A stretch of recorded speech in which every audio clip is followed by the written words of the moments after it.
Hello friends, नमस्कार। मेरा नाम संजय है और इंडियन रिएक्शन में आपका स्वागत है। तो दोस्तों, आज हम जो 2-3 दिन से न्यूज़ में चल रहा है विकास रेजिमेंट के बारे में, उसी पे वीडियो है डिफेंस न्यूज़ चैनल का। उस चैनल का मैं भी बहुत फ़ैन हूँ। रोज़ नाइट में उनका एक वीडियो आता है और डिफेंस के बारे में रोज़ सबसे बढ़िया अपडेट देते हैं। तो उनका ही वीडियो है ये। तो उस वीडियो का नाम है स्पेशल फ्रंटियर फोर्स विकास रेजिमेंट या बटालियन बोल सकते हैं आप लोग। तो इनके वीडियो का और चैनल का लिंक मैं आपको डिस्क्रिप्शन बॉक्स में दे दूंगा, आप चाहे तो वहाँ जाके भी देख सकते हो। तो फ्रेंड्स, वीडियो पे जाने से पहले अगर आपने मेरे चैनल को सब्सक्राइब नहीं किया है तो प्लीज़ सब्सक्राइब करिए और साथ में बेल आइकन है उसको भी प्रेस करिए और वीडियो को भी लाइक करिए। तो लेट स्टार्ट।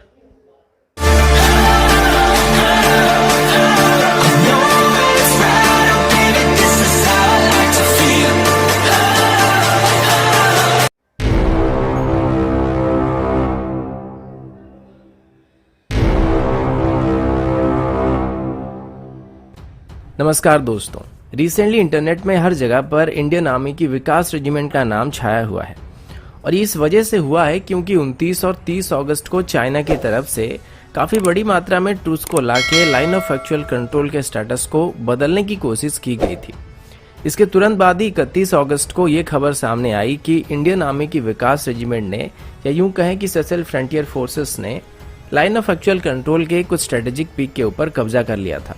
अब ये बात चाइना बता रहा है कि Indian army line of actual control के उनके साइड में घुस गई है और वो करीब 4 किलोमीटर तक अंदर चले गए हैं। लेकिन भारत की बात करें तो हमारे फोर्सेस का कहना है कि हम अभी भी जिस साइड पर मौजूद है वो लाइन ऑफ एक्चुअल कंट्रोल के अंदर ही है। अब जो भी है, ये बातें अभी पूरी तरीके से खुल के सामने नहीं आएगी, लेकिन आज की इस वीडियो में हम विकास रेजिमेंट या फिर यूं कहे कि स्पेशल फ्रंटियर फोर्सेस के बारे में बात करने वाले हैं। इसका गठन कब हुआ था, इसका रोल क्या था, इसके पास क्या क्या हथियार मौजूद होते हैं, ऐसे करके और भी कई चीजों के बारे में हम आज की वीडियो में बात करेंगे। तो चलिए देर ना करते हुए आज की वीडियो शुरू करते हैं। सबसे पहले स्पेशल फ्रंटियर फोर्स क्या है और इसका गठन कब हुआ था, इसके बारे में बात करते हैं। स्पेशल फ्रंटियर फोर्स भारत का एक स्पेशल फोर्स यूनिट है जिसको 14 नवंबर 1962 में फॉर्म किया गया था और इनको फॉर्म करने का जो मेन उद्देश्य था वो दुश्मन के एरिया के अंदर घुस के उनके ऊपर स्ट्राइक करना था और इसे तब स्पेशली चाइना को काउंटर करने के लिए बनाया गया था। ये पूरा का पूरा एक कॉवर्ट यूनिट था जिसे specially reconnaissance, direct action, hostage rescue, counter terror operation और अनकन्वेंशनल वॉरफेयर के लिए तैयार किया गया था। स्पेशली चाइना के अंदर घुस के कॉवर्ट ऑपरेशन को करने के लिए इसमें पहले सिर्फ तिब्बतियंस को रिक्रूट किया जाता था, क्योंकि अगर ये चाइना के अंदर किसी कॉवर्ट ऑपरेशन में जाते हैं तो पहचान में नहीं आएंगे। लेकिन अब स्पेशल फ्रंटियर फोर्सेस में तिब्बतियन के साथ साथ गोरखा लोगों को भी शामिल किया जाता है। इसे स्पेशल फ्रंटियर फोर्स के अलावा एस्टेब्लिशमेंट 22 या सिर्फ 22 भी कहा जाता है। इसे उस वक्त हमारे आईबी की तरफ से फॉर्म करने का सजेशन दिया गया था और हमारे तत्कालीन प्रधानमंत्री जवाहरलाल नेहरू जी के नेतृत्व में इसको फॉर्म किया गया था। और इसके गठन में हमारे पूर्व चीफ मिनिस्टर और वर्ल्ड वॉर 2 के वेटरन स्वर्गीय बिजू पटनायक जी का भी बहुत बड़ा हाथ था। अब इसकी साइज और स्ट्रक्चर की बात करते हैं। इसकी वर्तमान की स्ट्रेंथ की बात करें तो ये लगभग 10,000 के आसपास है और इसका हेडक्वार्टर चक्राता उत्तराखंड में है। लेकिन जब इसे इनिशियली शुरू किया गया था तो तब इसमें 5,000 सोल्जर रिक्रूट किए गए थे और इसमें ज्यादातर तिब्बतियन रिफ्यूजी और गोरखा राइफल्स के लोगों को शामिल किया गया था, क्योंकि उनकी body structure high altitude operation के लिए पहले से ही सक्षम होती है।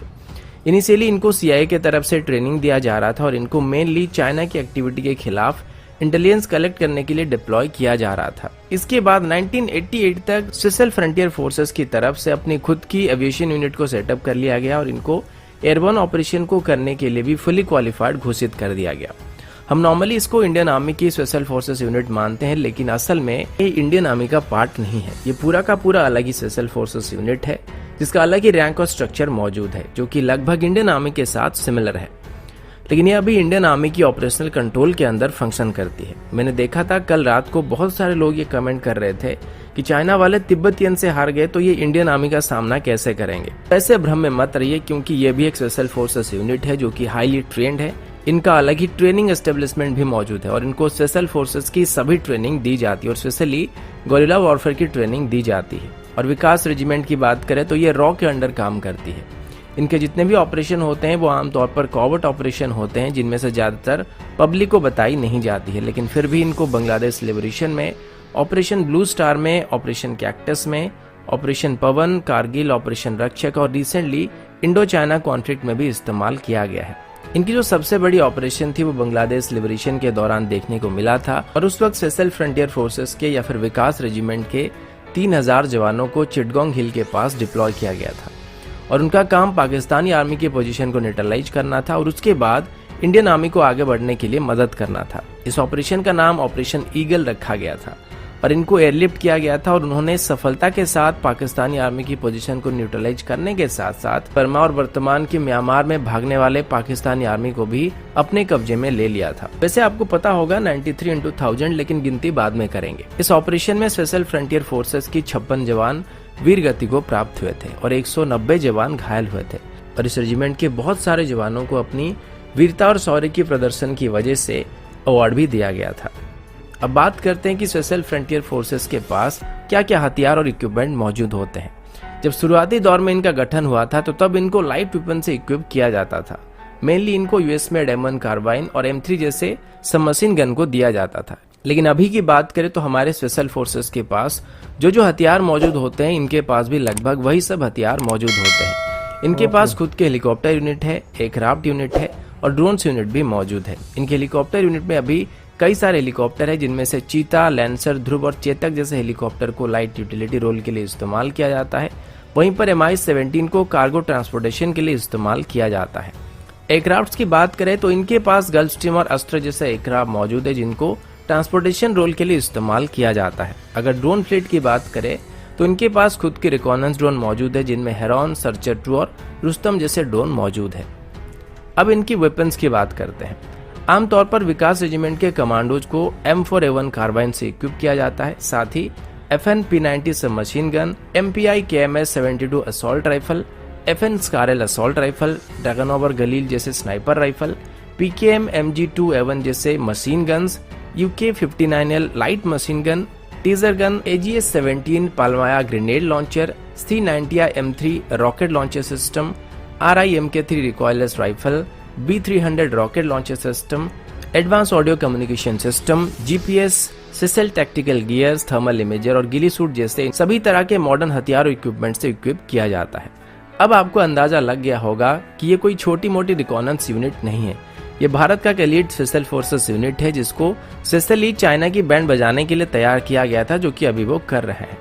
तो फिलहाल अभी के लिए इतना ही। अगर आपको ये वीडियो अच्छा लगा तो इसे लाइक और शेयर जरूर कीजिएगा और अगर कोई सवाल है तो आप कमेंट करके बता सकते हैं।